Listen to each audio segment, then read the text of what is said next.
یاجوج ماجوج آخر کون ہیں یا کیا ہیں؟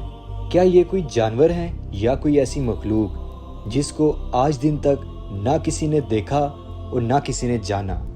یا پھر یہ ہم جیسے انسان ہیں؟ آخر یہ مخلوق کیا ہے اور اس وقت کہاں پر موجود ہے؟ اگرچہ یہ موضوع بہت وضاحت طلب ہے، مگر آج ہم اس کا مختصر سا جائزہ قرآن اور حدیث کی روشنی سے لیں گے۔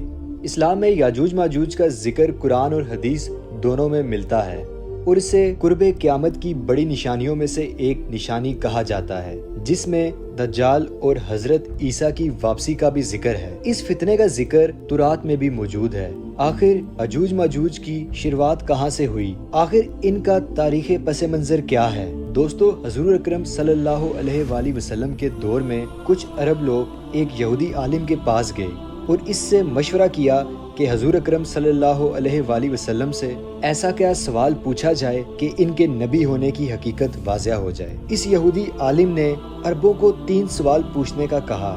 پہلا سوال، وہ کون سا شخص تھا جو دنیا کے 3 کونوں تک گیا؟ دوسرا سوال، اصحاب کاف کون ہیں؟ اور تیسرا سوال، روح کیا ہے؟ ان تینوں سوالوں میں سے موضوع بحث سوال نمبر 1 ہی ہوگا۔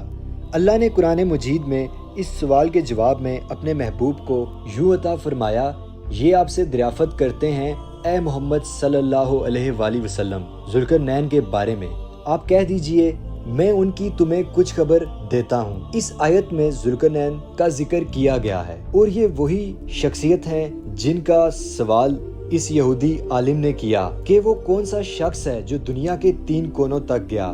تو دوستو، حضرت ذوالقرنین کے بارے میں سب سے پہلے تفصیلی تاریخ کرنے والے مولانا عبدالکلام آزاد تھے، جن کے مطابق ذوالقرنین 580 قبل مسیح میں پیدا ہونے والے ایک ایرانی بادشاہ تھے، جنہیں یونانی سائرس دا گریٹ اور ایرانی کروش کبیر کے نام سے بھی جانتے تھے۔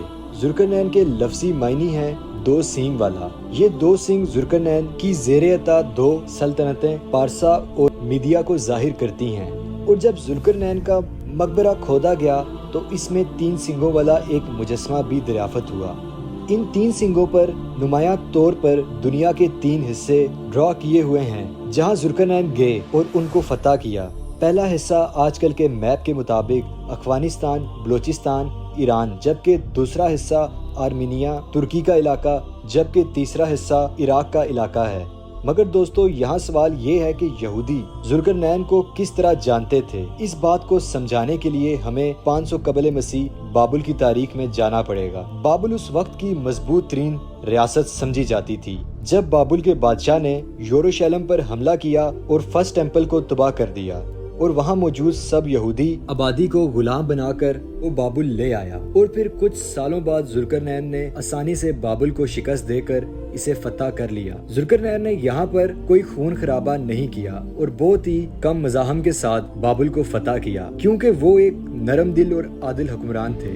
بابل کو فتح کرنے کے بعد ذوالقرنین نے اپنا مشہور زمانہ فرمان جاری کیا، جو کہ آنے والی نسلوں کے لیے پہلا قانونی آئین بنا، جس کی نقل آج بھی یونائیٹڈ نیشن اسمبلی کی بلڈنگ، برٹش میوزیم اور ایرانی پارلیمنٹ میں موجود ہیں۔ اور امریکہ میں اپنی سیاست کو چلانے سے پہلے لیڈرز اس قوانین کو ضرور پڑھتے ہیں۔ ذوالقرنین وہ غیر یہودی شخصیت تھے جن کو یہودی بھی اپنا مسیحا قرار دیتے تھے۔ ان کی سلطنت موجودہ دور میں پاکستان، افغانستان سے لے کر ایران اور یونان کے ساحلوں تک پھیلی ہوئی تھی۔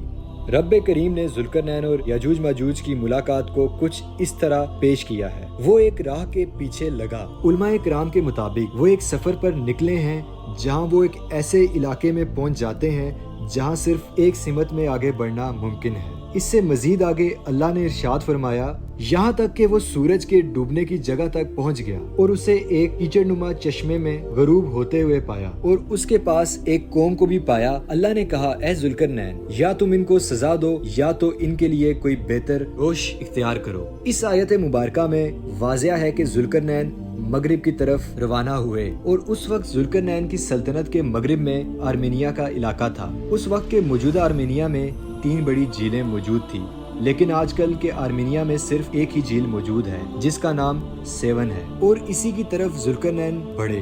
یہ جھیل آرمینیا کے کل رقبے کا 5% ہے۔ قرآن پاک میں اس جھیل کی خصوصیت اس کی کالی رنگت یا کیچڑ نما ہونا ہے۔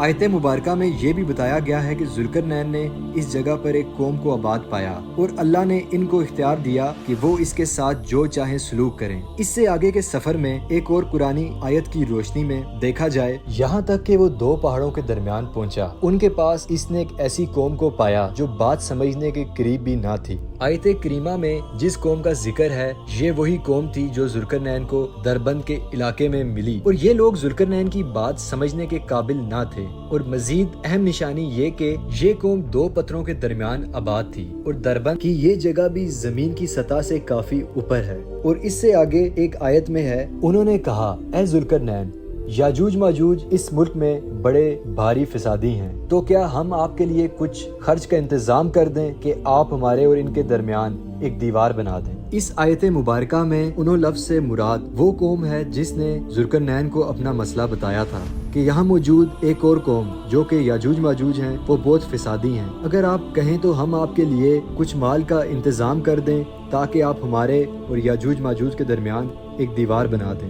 دوستو، اکثر لوگوں کو یہ بھی گمان ہے کہ یاجوج ماجوج کوئی ایسی مخلوق ہیں جو کہ غیر انسانی اور دیو قامت ہے۔ یہ گمان صرف قرآن اور حدیث کا مطالعہ نہ کرنے کا نتیجہ ہے، لہٰذا یہی وجہ ہے کہ لوگ قیامت کی اتنی بڑی نشانی سے بھی بے خبر ہیں۔ دوستو، یاجوج ماجوج بھی انسانوں کی طرح ایک قوم ہی ہے۔ اس کی وضاحت ہم آپ کو بخاری اور مسلم کی حدیث جس کے راوی ابو سعید خدری رحمۃ اللہ علیہ ہیں، اور جس کا مفہوم یہ ہے کہ قیامت کے دن اللہ تعالیٰ آدم علیہ السلام سے کہیں گے کہ اپنی اولاد میں سے جنتی اور جہنمی الگ الگ کر دو، تو ہر 1000 میں سے ایک جنتی اور 999 جہنمی ہوں گے جو کہ یاجوج ماجوج میں سے ہوں گے، یعنی یہ قوم یاجوج ماجوج بنی آدم میں سے ہی ہے۔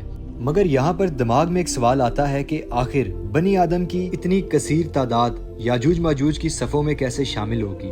اس سے پہلے ہمیں یاجوج ماجوج کی تاریخ میں دیکھنا ہوگا کہ وہ کہاں سے آئے۔ دوستو، آج کل موجودہ آبادی سب حضرت نوح کے 3 بیٹوں میں سے ہے، حام، شام اور یافز، کیونکہ طوفان نوح میں حضرت نوح کے صرف 3 بیٹے ہی زندہ بچے تھے اور انہی سے آگے نسل بڑھی تھی۔ حام سے افریقی ممالک کے لوگ، شام سے عرب اور یہود، اور یافز سے ترک یا یورپ یا سفید فام قومیں آگے بڑھی، اور یاجوج ماجوج کی قوم حضرت نوح کے بیٹے یافز کی نسل سے ہیں، اور یہ سفید فام قوم ہیں۔ یونان میں یاجوج ماجوج کی قوم کو اشکناز کے نام سے بھی جانتے تھے۔ اشکناز یاجوج کا بھانجا تھا۔ 780 قبل مسیح یہ لوگ اوقاف کی پہاڑیوں سے آتے اور لوگوں پر حملہ آور ہو جاتے اور ان کا مال بھی لوٹ لیا کرتے تھے۔ یہ قوم کوکاف اور بحر خضر کے شمال میں بہت بڑی تعداد میں واقع تھی اور وہاں پر قابض تھے، اور وہ یہاں سے گزرنے والے سب مسافروں سے بہت بڑی تعداد میں ٹیکس بھی وصول کرتے تھے۔ یہ قوم خود کو قوم خضر بھی کہتی تھی، اور ان کے قبضے میں جو علاقے تھے وہ موجودہ مغربی روس سے لے کر موجودہ دور کے جرمنی تک ہیں۔ یاجوج ماجوج کی یہ قوم آس پاس کے کمزور قوموں پر بہت ہی تشدد کرتی تھی اور ان کا خون خرابہ کر کر ان کا مال بھی لوٹ لیا کرتی تھی، اور کچھ بچے زندہ لوگوں کو غلام بنا لیا کرتی تھی، جن کو بعد میں یا تو پکا پکا غلام بنا لیا جاتا اور ان سے کوئی کام کروایا جاتا، یا تو ان کو بیچ دیا جاتا، اور جو راہ گزر اس علاقے سے گزرتا تھا اس پہ بھاری ٹیکس لگایا جاتا تھا، اور جو ٹیکس دینے سے انکار کرتا تھا اس کو مار دیا جاتا تھا۔ لہٰذا دربند کے لوگوں نے انہی وجوہات کی بنا پر ذوالقرنین کو اس قوم کے بارے میں بتایا اور ان کی مدد مانگی۔ جیسا کہ آیت مبارکہ میں بتایا گیا ہے کہ دربند کے لوگ اپنی تعمیرات لکڑی سے کیا کرتے تھے، جبکہ ذوالقرنین کے دور میں فن تعمیرات عروج پہ تھا اور پتھروں اور لوہے سے بھی تعمیرات کی جاتی تھی۔ تو وہاں کے لوگوں نے ذوالقرنین سے مدد مانگی کہ ہمارے اور یاجوج ماجوج کے درمیان ایک دیوار بنا دیں، جبکہ وہ مالی اور فوجی امداد دینے کو بھی تیار تھے۔ مگر اگلی آیت میں اللہ تعالیٰ نے کچھ یوں فرمایا، انہوں نے کہا اے ذوالقرنین، یاجوج ماجوج اس ملک میں بھاری فسادی ہیں، تو کیا ہم آپ کے لیے کچھ